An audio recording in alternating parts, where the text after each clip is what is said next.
اهلا بيك يا صديقي. مع عباس العقاد. جاهز؟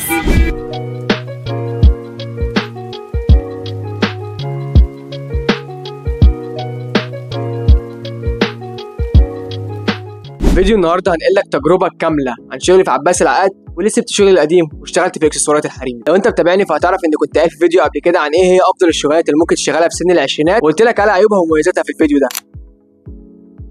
وقلت في الفيديو ان انا اشتغلت كل الشغلانات اللي كانت موجوده في الفيديو، بس كان في حاجه صغيره قوي وهي اني ما كملتش كتير في مجال الاكسسوارات بتاع الحريم. طب نعرف بقى انا قبل الشغل ده كنت شغال ايه. بص، انا كنت شغال في مجال البرفانات، سبته ليه؟ الخلاصه كان انا خدت كل المعلومات الكافيه اللي ممكن تخليني اقدر افتح مكان. طب اقول لك بقى ليه اتنقلت لمجال الاكسسوارات الحريمي وليه اشتغلت في عباس العقاد وما رحتش اي حته تاني. اول حاجه وهي زي ما انتم عارفين ان شارع عباس العقادي اكبر شارع تجاري في مصر كلها، وارقى مكان لانه بيحتوي على مطاعم وكافيهات وبراندات كتير قوي، وكمان مكان للشوبينج وللخروجات، وكمان جو عباس تحفه بالليل وبالذات في الشتاء، يعني منك شغال ومنك بتغير جو، وكمان بتروق على حالك بعد الشغل تتمشى شويه بالليل في الاماكن زي كده. خلينا بس كده ايه قبل ما نبدا نروح نجيب حاجه خفيفه ناكلها عشان نشرب كوبايه القهوه، عشان ما تبقاش على غيار الريق تتعبنا.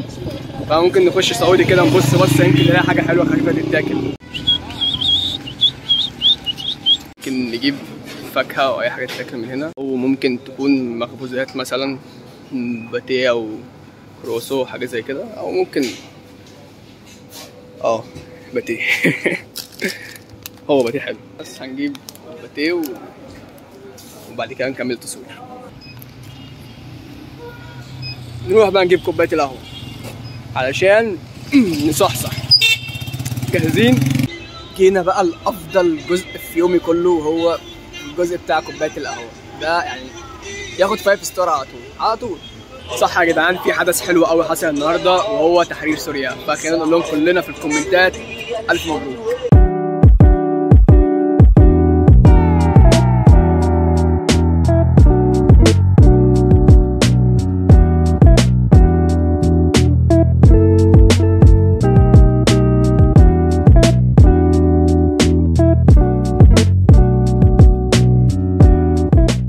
ليه بقى انا فكرت في مجال الاكسسوارات يعني ان انا اشتغل فيه وكده؟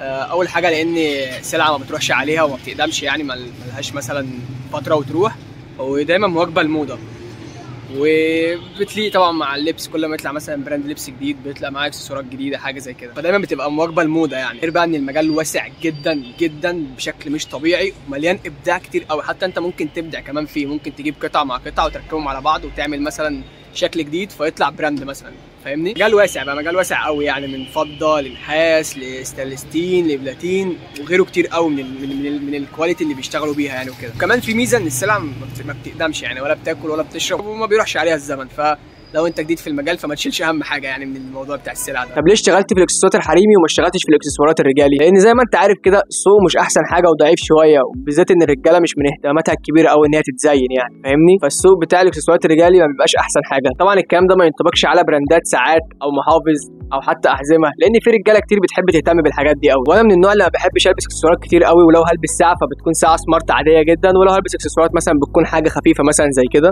واظن معظم الشباب كده برضه. وغير كده وكده انت شغال مع الجنس الاخر. استنى بس قبل ما تفهمني غلط هفهمك. انا قصدي انك بتتعامل مع اصغر عقل على الكوكب كله، العقل اللي لو قدرت تديله الاحساس بالثقه والانوثه ممكن يشتري منك اي حاجه، العقل لو حسسته بالراحه في المكان هيشتري منك من غير اي مجهود وهيروح ويرجع لك تاني. من الاخر كده سهل تضحك عليهم وتبيع لهم اي حاجه. انا مش بتكلم بعنصريه هنا ولا قصدي اقلل منهم، قصدي ان هم دايما بيتكلموا بمشاعرهم او بيفكروا بمشاعرهم، فلو قدرت تبيع لهم مشاعر هيشتروا مشاعر زي ايه؟ زي الاكسسوارات بتحسسهم بايه؟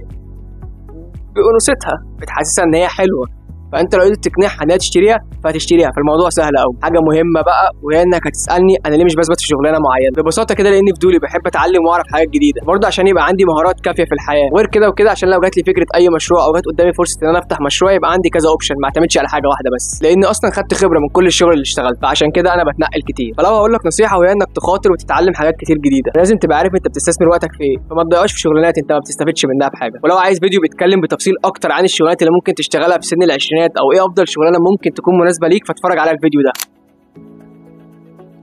انصحك تشوفه بجد هيفيدك جدا. ولو وصلت لحد هنا ما تنساش تدعم القناه بالاشتراك واللايك لانه فعلا بيفرق، واشوفك في فيديو تاني.